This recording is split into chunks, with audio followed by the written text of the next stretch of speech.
ntabwo ari impanuka. Ibi byavuzwe n'umunyabrazil Edison Arantes do Nascimento uzwi nka Pele. Ngenda mwirukanye ntajye muri Kwasiteri. Twagize amahirwe atuye mu Bugesera asigara n'umugore mu Bugesera. Ndabivuze nka president. Ngiye sinde umutoza ndariba Trump kuko umutoza nigeze avuga ko yatsinda Gasogi. Trump niwe yarabivuze.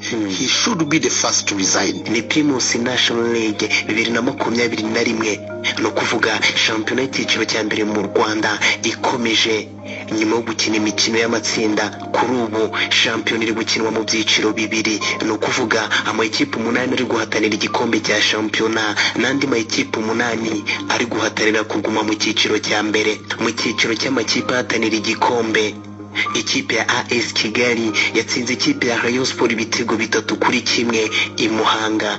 Ibitego by'ikipe ya AS Kigali byatsinzwe na Hakizimana Muhajiri, Shabani Hussein Chabalala na Biramahire Abedi. Chabalala yujuje ibitego 7 amaze gutsinda muri shampiyona. Igitego cy'ikipe ya Rayon Sport cyatsinzwe na Nishimwe Blaise, n'umukinnyi ufite ubunararibonye arihuta amasigamana.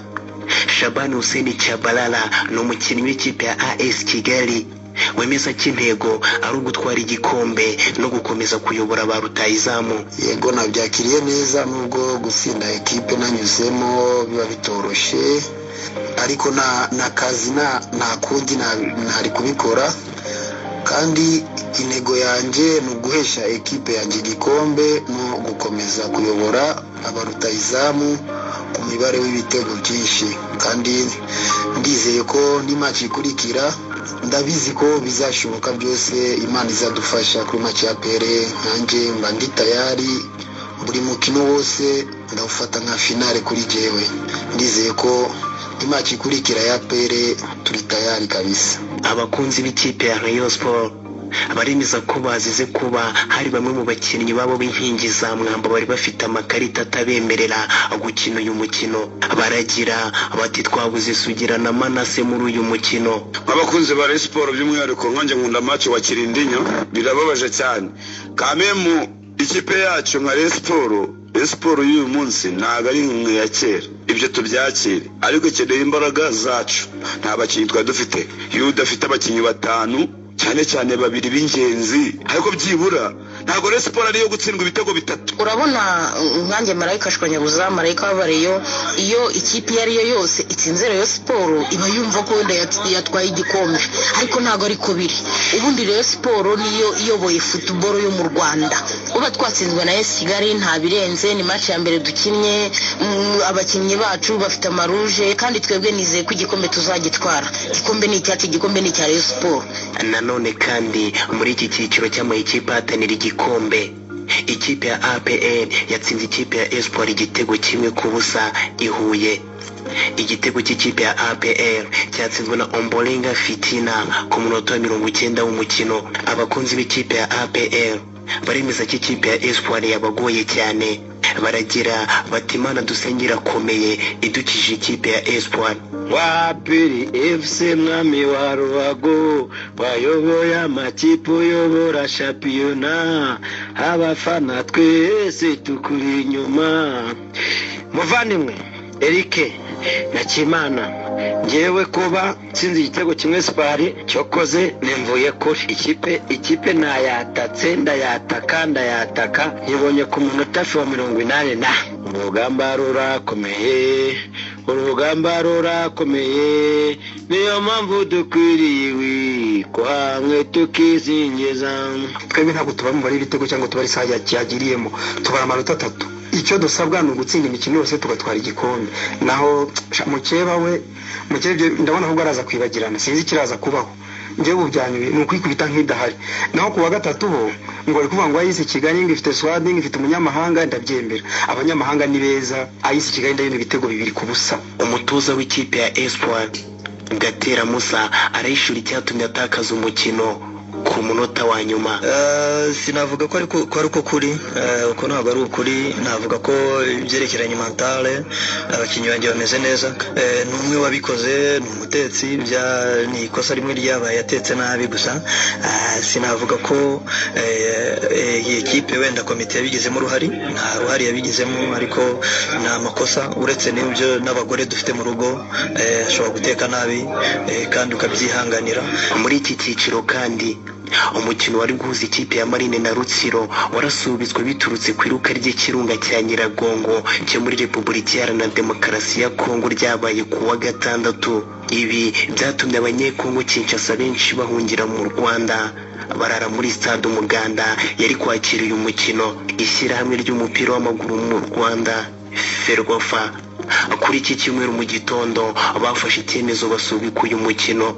Ibirori bya ruhago byakomeje mu cyiciro cy'amakipe arwanira kuguma mu cyiciro cya mbere. Muri iki cyiciro ikipe ya Gasogi United yatsinze ikipe ya Musanze ibitego 4-1 i Bugesera. Ibitego by'ikipe ya Gasogi United byatsinzwe na Yamini Salum.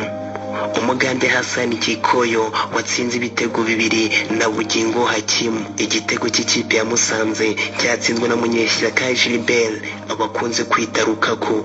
Umutoza w'ikipe ya Musanze Seninga Innocent yasezerewe n'ubuyobozi bw'iyi kipe mbere y'uko umukino urangira.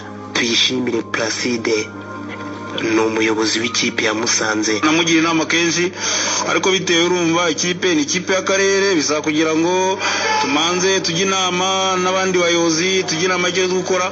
Ariko kuri isa nta kujya inama mfasha umwanzuro nka perezida Seninga, twamuze nka komite, twamuze n'umutoza tuzi, twamuze tumukunze. So ngira ngo ikigiye gukurikiraho tugiye gushaka ukuntu dushaka undi mutoza. Seninga Innocent abaye umutoza wa kane wirukanwe kuva shampiyona yasubukurwa. Umuyobozi w'ikipe ya Gasogi United Kakoza Nkuriza Charles uzwi cyane nka KNC arishimira intsinzi. Ntekereza yuko football itandukanye n'amagambo, ariko nkabwira n'abantu yuko umupira uri mu bana rwose. Ndababwiza ukuri, umupira ubu ngubu urakinwa n'abakinnyi bafite imbaraga. Ikipe ya Musanze ni ikipe nziza ifite experience, ariko ntekereza ko idashobora kuresista iminota 90. Ndanayihanganisha, by the way, nihanganisha n'umutoza ushobora kuba yirukanwe ku minota 64 ku kibuga. Ariko ibyo byose ni pressure ya Gasogi. Mvuga yuko Gasogi yatanze isomo igaragaza yuko ahiriso yakabaye kubiri. Amakipe ari mu 8 ya mbere niyishimye kuko Gasogi ntirimo, yakabaye ubu ngubu nayahura n'akaga nk'ako Musanze yahuye nako. Ariko icyo mvuga nuko yari match nziza. Ndakubwira abantu yuko when the spider webs unite they can tie up a lion. Nukuvuga ngo iyo imigozi y'ibitagangurirwa yihuje ishobora kuzirika intare. That's what happened. Nanone kandi ikipe ya Gorilla yatsinze ikipe ya Etincelle ibitego 4-2 ku Mumena. Ibitego by'ikipe ya Gorilla byatsinzwe n'umunyanigeria Iroko Oluwafemi Babatunde watsinze ibitego 2. Ineza Janvier na Irankunda Rodrigue. Ibitego by'ikipe ya Etincelle byatsinzwe n'umunyechadi Jibrine Hassani wujuje ibitego 5 muri shampiyona na Chimimana Abdou kuri penalty. Ruremesha Emmanuel ni umutoza w'ikipe ya Gorilla nyuma y'umukino. Muri make n'umukino twatangiye dusa nkaho dushyira umupira wacu hasi tugakina duhererekanya nk'uko bisanzwe.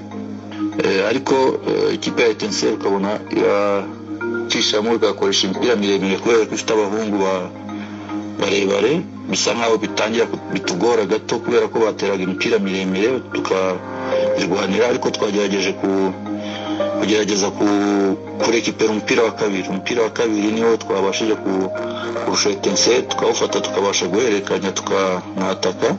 Badufashije cyane rero abakinnyi basimbuye kubera ko babonye ko Etincelle